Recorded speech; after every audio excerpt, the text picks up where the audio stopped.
ਸੀ ਜਦੋਂ ਮੈਂ ਪੰਗੂੜੇ ਚ ਪਿਆ ਸੀ ਬਾਪੂ ਜੀ ਨੇ ਤੱਕਦਿਆਂ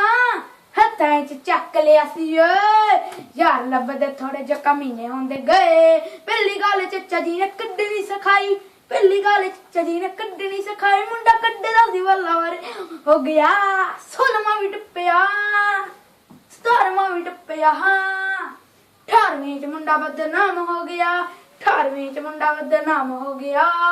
ਇੱਕ ਹਾਣ ਦੀ ਕੁੜੀ ਦੇ ਨਾਲ ਯਾਰੀ ਪੈ ਗਈ ਤੂੰ ਚੋਰੀ ਦੀ ਬੰਦੂਕ ਉਹਨੇ ਮੁੱਲ ਲੈ ਲਈ ਇੱਕ ਹਾਣ ਦੀ ਕੁੜੀ ਦੇ ਨਾਲ ਯਾਰੀ ਪੈ ਗਈ ਤੂੰ ਚੋਰੀ ਦੀ ਬੰਦੂਕ ਉਹਨੇ ਮੁੱਲ ਲੈ ਲਈ ਵੱਲਾ ਸਲਾ ਪਠਾਨ ਹੋ ਗਿਆ 16ਵਾਂ ਵੀ ਟੱਪਿਆ 17ਵਾਂ ਵੀ ਟੱਪਿਆ 18ਵੀਂ ਚ ਮੁੰਡਾ ਬਦਨਾਮ ਹੋ ਗਿਆ 18ਵੀਂ ਚ ਮੁੰਡਾ ਬਦਨਾਮ ਹੋ ਗਿਆ 18ਵੀਂ ਚ ਮੁੰਡਾ ਹੋ ਗਿਆ